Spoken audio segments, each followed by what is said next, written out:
And it was very simple. తర్వాత decision తీసుకోవటానికి ఒకసారి డెసిషన్ తీసుకున్న తర్వాత standing by also was simple for me. నేను ఒకసారి డెసిషన్ తీసుకుంటే ఐ డోంట్ బ్యాక్అవుట్. వర్మ గారు 35 years బ్యాక్ ఈ సినిమా డెబ్యూ డైరెక్టర్గా చేశారు. ఆ తర్వాత టెక్నికల్గా ఎంతో అప్డేట్ అయ్యారు, మీరు నేర్చుకున్నారు, ఇప్పుడు అప్డేట్ అయ్యాం టెక్నికల్గా. ఇప్పుడు ఈ సినిమా చూసినప్పుడు ఏదన్నా ఒక సీన్ కానీ 2 సీన్లు కానీ ఇంతకంటే బెటర్గా తీస్తే బాగుండేది అని ఫీల్ అయిన సన్నివేశాలు ఏమైనా ఉన్నాయా? ఆనెస్ట్లీ నో అండి. అంటే కొన్ని అంటే మేబీ స్మాల్ థింగ్స్, అది కూడా it is a detail technical aspect చెప్పినా కూడా అర్థం కాదు. But I feel so I don't want to get into that. But I feel what this subject matter requires and what are the characters I'm dealing with, I think it's perfect. అందరూ కొత్త వాళ్ళైనా వర్మ గారు అందరూ కొత్త వాళ్ళైనా ఒక్క నిమిషం.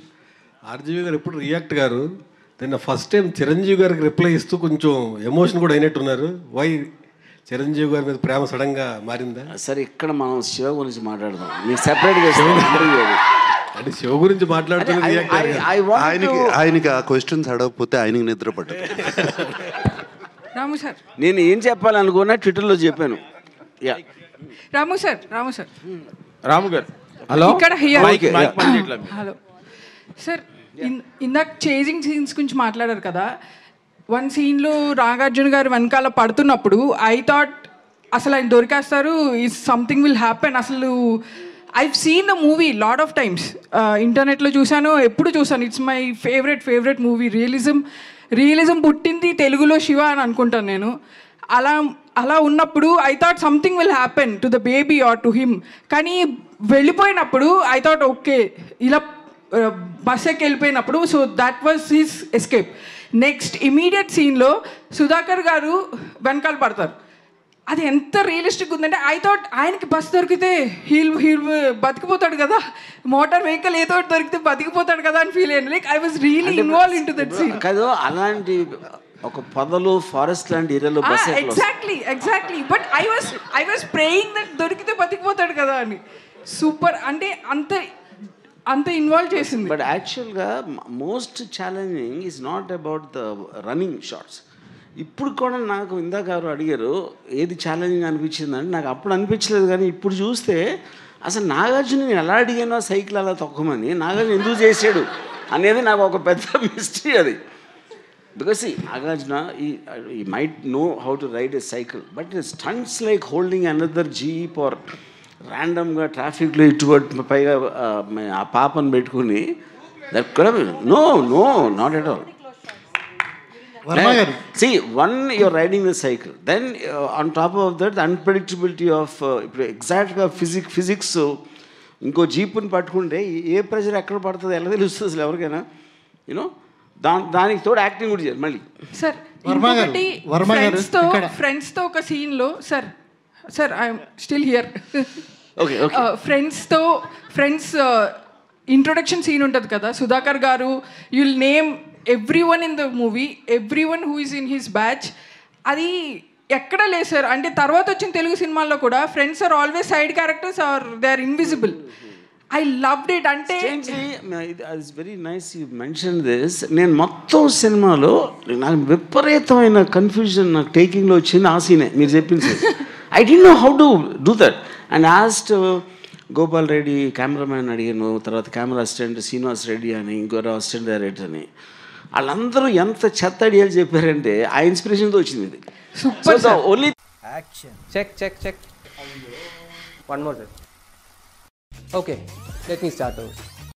అందరూ అక్కడ కూర్చుని ఉంటే everybody will become one closer. So the moment చిన్న తర్వాత వచ్చి ఎవరో తర్వాత అమలా దానితో everybody became special. You made it real sir. And entrance సీన్లో కూడా అది నాకు ఆ విలన్ రాగానే ఇట్ ఫెల్ట్ లైక్ నేను అక్కడే ఉన్నాను. Some rowdy was attacking me like చూసేటప్పుడు ఆఫ్ కోర్స్ నాకు రియల్గా అనిపించింది. So the taking was so realistic. అసలు బయట ఎలా జరుగుతుందో అలాగే ఉంది. It was never even real location, Swapnalok or any నాకు తెలియని లొకేషన్స్ అన్ని మ్యామ్ చెప్తుంటే విన్నా. సో అందుకే అంత రియలిస్టిక్గా అనిపించింది. And I was really my favourite movie. అసలు ఇంత పెద్ద స్క్రీన్లో చూడటం I was really happy sir. ఈ బయట ఎక్కడైనా చేసాం అమీర్పేటలో చేయలేదు కదా. వర్మ గారు ఇక్కడ వర్మ గారు సార్ ఇక్కడ ఎస్ఎస్ పట్నాయక్ నా పేరు పెమ్స్ టీవీ సార్. మీరు లెఫ్ట్లోనా రైట్? రైట్ సార్, ఇటు సైడ్ సార్. నాగార్జున సార్ చూసి okay okay sir. Nagarjuna sir. Sir Varma గారు ఇక్కడ లెఫ్ట్లో అండి. ఇచ్చేస్తాను. నాగార్జున గారు. వర్మ గారు ఇక్కడ. Here sir.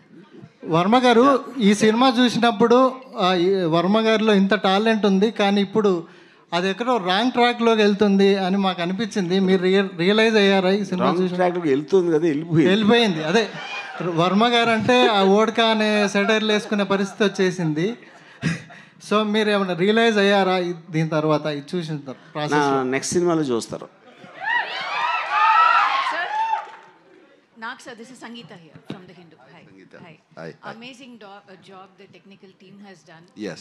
I think the sound restoration as well as the picture quality and the color grading is like fantastic. Gives you it just takes us back into time.